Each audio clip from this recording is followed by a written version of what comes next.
जय श्री कृष्ण दोस्तों।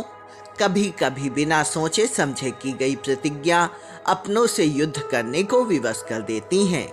ऐसी ही एक युद्ध भगवान श्री कृष्ण और उनके परम भक्त मित्र सखा अर्जुन के बीच हुआ था। स्थिति बहुत ज़्यादा गंभीर बन गई थी। इस संदर्भ में एक कथा मिलती है। एक बार महर्षि गवल जब प्रातः काल की बेला में सूर्य को अर्घ्य प्रदान कर रहे थे, तभी उनकी अंजलि में आकाश मार्ग से जाते हुए चित्रसेन गंधर्व की थूकी हुई पीक गिर गई। मुनि को इसका बड़ा क्रोध आया। वे उसे श्राप देना चाहते, उन्हें अपने तपोनाश का ध्यान आ गया और वे रुक गए। उन्होंने जाकर भगवान श्री कृष्ण से प्रार्थना की। भगवान श्री कृष्ण ने मुनि की बात सुनकर तुरंत प्रतिज्ञा कर ली कि 24 घंटे के भीतर चित्रसेन का वध कर देंगे। ऋषि को अपनी प्रतिज्ञा के प्रति पूरी तरह से संतुष्ट करने के लिए उन्होंने माता देवकी तथा महर्षि के चरणों की शपथ ली। ग्वाल जी अभी लौट ही रहे थे कि देव ऋषि नारद वीणा बजाते हुए भगवान श्री कृष्ण के पास पहुंच गए। भगवान ने उनका स्वागत आतिथ्य किया। शांत होने पर नारद जी ने कहा, प्रभु आप तो परमानंद कंद कहे जाते हैं। आपके दर्शन से लोग विषाद मुक्त हो जाते हैं, पर पता नहीं क्यों आज आपके मुख कमल पर विषाद की रेखा नजर आ रही है। इस पर श्याम सुंदर ने गौवल के सारे प्रसंग को सुनाकर अपनी प्रतिज्ञा सुनाई। भगवान की बात सुनकर नारद जी वहां से चलकर चित्रसेन के पास पहुंचे। चित्रसेन भी उनके चरणों में गिर अपनी कुंडली आदि लाकर ग्रह दशा देखने को बोलने लगे।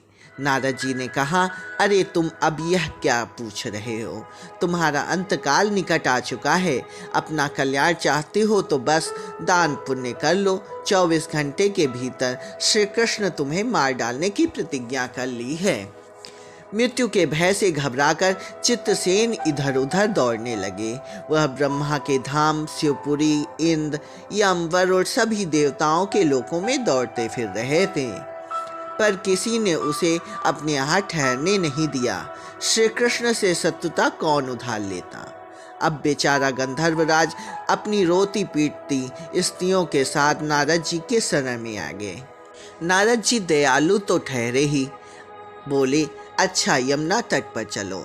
वहां जाकर एक स्थान को दिखाकर कहा, आज आधी रात को यहाँ एक स्त्री आएगी। उस समय तुम ऊंचे स्वर में विलाप करते रहना, वह स्त्री तुम्हें बचा लेगी। पर ध्यान रखना, जब तक वह तुम्हारे कष्ट दूर कर देने की प्रतिज्ञा न कर ले, तब तक तुम अपने कष्ट का कारण भूल कर भी मत बताना। नारद जी की लीला जारी रही।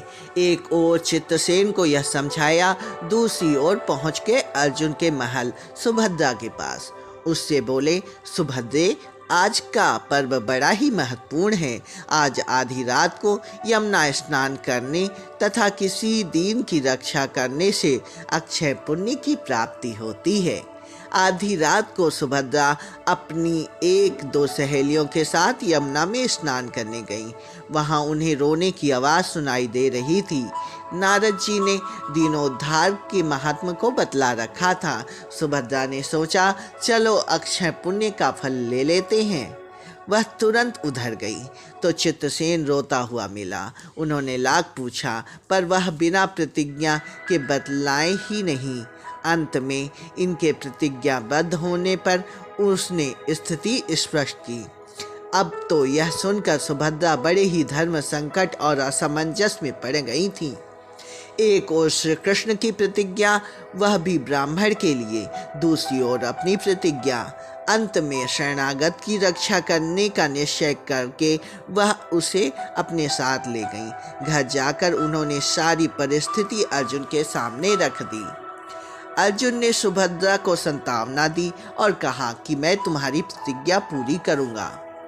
नारद जी इधर जब सब कुछ ठीक कर लिया तब द्वारका पहुंचे और श्री कृष्ण से कह दिया कि हे महाराज, अर्जुन ने चित्रसेन को आश्रय दे रखा है, इसलिए आप सोच विचार कर ही युद्ध करें। भगवान ने कहा, नारद जी एक बार आप मेरी ओर से अर्जुन को समझाकर लौटाने की चेष्टा करके तो देखिए। अब देव ऋषि पुनः दौड़े और द्वारका से इंद्रप्रस्थ पहुँचे। अर्जुन ने सब सुनकर साफ साफ कह दिया, यद्यपि मैं सभी प्रकार से श्री कृष्ण की शरण में हूँ और मेरे पास केवल उन्हीं का बल है, तथापि अब तो उनके दिए हुए उपदेश क्षति धर्म से कभी विमुख न होने की प्रतिज्ञा का दृढ़ निश्चय ले चुका हूँ। मैं उनके बल पर ही अपनी प्रतिज्ञा की रक्षा करूँगा।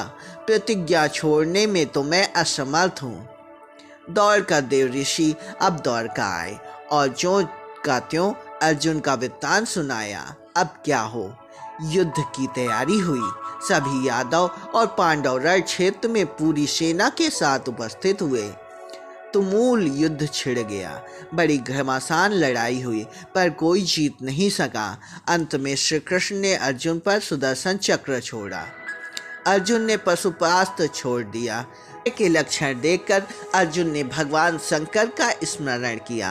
भगवान शंकर दोनों शस्त्रों को मनाए। फिर वे भक्त वत्सल भगवान श्री कृष्ण के पास पहुँचे और कहने लगे, भक्तों की बात के आगे अपनी प्रतिज्ञा को भूल जाना तो आपका सहज स्वभाव है। इसकी तो असंख्य आवृत्तियाँ हो चुकी हैं। अब तो इस लीला को यहीं समाप्त कर दीजिए। श्री कृष्ण बाण समाप्त हो गए। प्रभु युक्त में विरक्त हो गए। अर्जुन को गले लगाकर उन्होंने युद्धाश्रम से मुक्त कर दिया। चित्रसेन को अभय दिया। सब लोग धन्य धन्य कह उठे, पर ग्वाल को यह बात अच्छी नहीं लगी। उन्होंने कहा, यह तो अच्छा मजाक है। स्वच्छ हृदय के ऋषि बोल उठे, लो मैं अपनी शक्ति प्रकट करता हूँ। मैं कृष्ण, अर्जुन, सुभद्रा समेत चित्रसेन को जला डालूंगा।